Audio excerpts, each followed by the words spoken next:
Hi friends, నేను మీ బానుని. ఈరోజు నేను చాలా హెల్దీ రెసిపీతో మీ ముందుకు వచ్చేసానండి. అదేంటంటే రాగి దోశ. ఇది అనేది చాలా హెల్దీ బ్రేక్ఫాస్ట్ అండి, పిల్లలకు కానీ పెద్దలకు కానీ. మరి ఆలస్యం ఎందుకు, వీడియోలోకి వెళ్ళిపోదాం. చూసారా ఫ్రెండ్స్, రాగి దోశ ఎంత పల్చగా ఎంత చక్కగా వచ్చిందో మన ఐరన్ ప్యాన్ మీదే. మరి ఎలా ఈ విధంగా వేసుకోవాలి అన్నది, ఇది కొన్ని టిప్స్ ఫాలో అయితే మనకు చక్కగా వేసుకోవచ్చు. అదేంటో చూద్దాం ఫ్రెండ్స్. మరి ఫస్ట్ రాగి దోశకి మనం ఈ విధంగా మినప్పప్పుని ఒక 6 or 7 అవర్స్ అనేది మినిమం నానబెట్టుకోవాలండి. నేను మార్నింగ్ నానబెట్టేశాను, ఈవినింగ్ చక్కగా మిక్సీ పట్టేసుకుంటున్నాను అనమాట. సో మనం ఏ కప్పుతో అయితే మినప్పప్పును మెజర్ చేసుకుంటామో అదే కప్పుతో రాగి పిండిని మెజర్ చేసుకోవాలి. నేను ఇక్కడ 1/2 కప్పు మినప్పప్పు తీసుకున్నాను, నానబెట్టేసుకొని చక్కగా మిక్సీ పట్టేసుకుంటున్నాను. మిక్సీ పట్టేటప్పుడు మనం మినప్పప్పులో వాటర్ యాడ్ చేసేటప్పుడు మరీ ఎక్కువ యాడ్ చేసుకోకూడదండి. మినప్పప్పు మునిగేంత వరకు వాటర్ పోసుకుంటే చాలు. సేమ్ మనకు దోశ బ్యాటర్ లాగానే మినప్పప్పు మునిగే వరకు మాత్రమే మనం వాటర్ పోసుకోవాలి. అవి కూడా ఆ వాటర్ ఫ్రిడ్జ్లో పెట్టుకున్న కూల్ వాటర్ అయితే మనకి మిక్సీ అనేది వేడెక్కదు. అలానే పిండి కూడా చక్కగా సాఫ్ట్గా వస్తుంది, దోశలు కూడా బాగా పొంగుతాయి, మెత్తగా ఉంటాయి అన్నమాట. సో ఇది మీరు ఫాలో అవ్వండి ఫ్రెండ్స్, ఈ టిప్.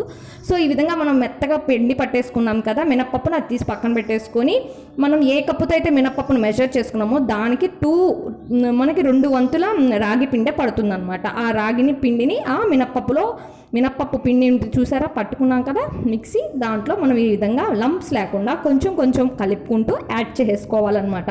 యాడ్ చేసుకొని చక్కగా మిక్స్ చేసేసుకొని మనం ఒక నైట్ అంతా చక్కగా మూత పెట్టేసుకొని ఉంచేసుకుంటే మార్నింగ్ కల్లా చక్కగా పొంగి చాలా మంచిగా వస్తుంది. చూపిస్తాను చూడండి ఫ్రెండ్స్. కొంచెం వాటర్ యాడ్ చేసుకోవాలి, తిక్కుగా ఉంది కదా, కొంచెం అంటే లైట్గా యాడ్ చేసుకొని మనం నైట్ అంతా సోక్ చేసుకోవాలి. చక్కగా నైట్ అంతా మనం ఉంచేసుకోవాలన్నమాట. చూసారా మార్నింగ్ లేచేసరికి ఎంత చక్కగా పొంగుకుంటూ వచ్చిందో, మంచిగా పులిసింది పిండి అనేది. చూసారా, కూల్ వాటర్ యాడ్ చేయండి ఫ్రెండ్స్, అది మాత్రం మర్చిపోవద్దు.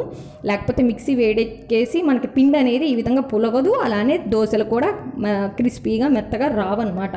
సో ఇప్పుడు ఆ విధంగా కలుపుకున్నాం కదా, మంచిగా తిప్పేసుకొని పిండిని దాంట్లో కొంచెం సాల్ట్ యాడ్ చేసుకొని ఆ పిండి బ్యాటర్ కనుక కొంచెం చూసారా ఇలా తిక్కుగా అనిపించింది అనుకోండి, కొంచెం వాటర్ యాడ్ చేసుకోవాలి. సేమ్ దోశ బ్యాటర్ లాగా గంటె జారులాగా ఉండాలి. అప్పుడే మనకి దోశలు అనేవి చక్కగా క్రిస్పీగా బాగుంటాయి. చూసారా, ఆ విధంగా మిక్స్ చేసుకున్న తర్వాత ఈ విధంగా మనకి ఆ ప్యాన్కి కొంచెం ఆయిల్ వేసేసి ఇక ఈ విధంగా రాగి దోశని వేసేసుకోవాలన్నమాట. ఇక నార్మల్ దోశలు ఎలా వేసుకుంటామో సేమ్ అలానే ఇలా స్ప్రెడ్ చేసేసుకోండి. మనకి ఎంత పల్చగా కావాలంటే అంత పల్చగా వేసేసుకొని చక్కగా మీడియం ఫ్లేమ్లో దోరగా కాల్చేసుకోవాలి 2 sides. అంతేనండి, చాలా టేస్టీగా ఉంటుంది రాగి దోశ అనేది. సేమ్ నార్మల్ దోశ ఎలా ఉంటుందో మనకి అలా ఆ టేస్టే ఉంటుందన్నమాట. ఒకసారి మీరు కూడా ట్రై చేయండి ఫ్రెండ్స్. ఇది మాత్రం నిజంగా చెప్తున్నాను, 100% హెల్దీ బ్రేక్ఫాస్ట్ అండి. ఎవరైతే వెయిట్ లాస్ అవ్వాలనుకుంటున్నారో వాళ్ళు కనుక ఈ రాగి దోశని మార్నింగ్ బ్రేక్ఫాస్ట్లో తీసుకుంటే మనకు ఆఫ్టర్నూన్ 2 వరకు కూడా మనకు ఆకలి అవ్వదండి. అంత మంచి ఫైబర్ ఫుడ్ ఇది, అలానే హెల్దీ అన్నమాట.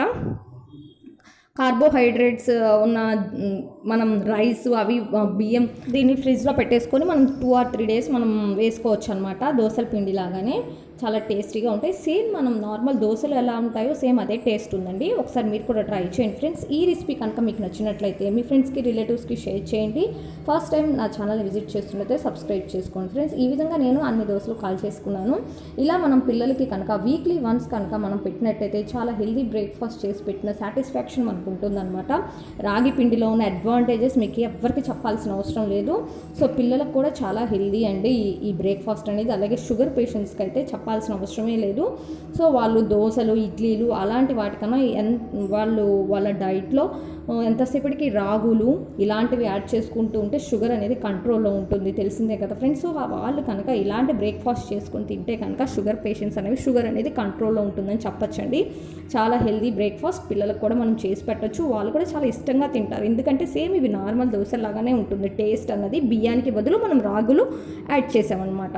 ఇది గుడ్ ఫైబర్ కంటెంట్ ఉంటుంది కాబట్టి దానికి మనకి డైజెషన్ సిస్టమ్ కూడా చాలా మంచిగా వర్క్ చేస్తుంది పిల్లలకి. అలానే పిల్లలు ఎప్పుడు ఆడుకుంటూనే ఉంటారు కాబట్టి వాళ్ళకి అసలు ఆకలి అనేది ఉండదండి. ఆఫ్టర్నూన్ వరకు ఇలాంటి దోశలు ఒక 3 తింటే చాలు పిల్లలు, ఆఫ్టర్నూన్ వరకు వాళ్ళకి ఆకలి అనేది ఉండదన్నమాట. ఒకసారి మీరు కూడా ట్రై చేయండి friends. Thank you for watching. First time నా ఛానల్ని విజిట్ చేస్తున్నట్లయితే సబ్స్క్రైబ్ చేసుకోండి. Thank you for watching.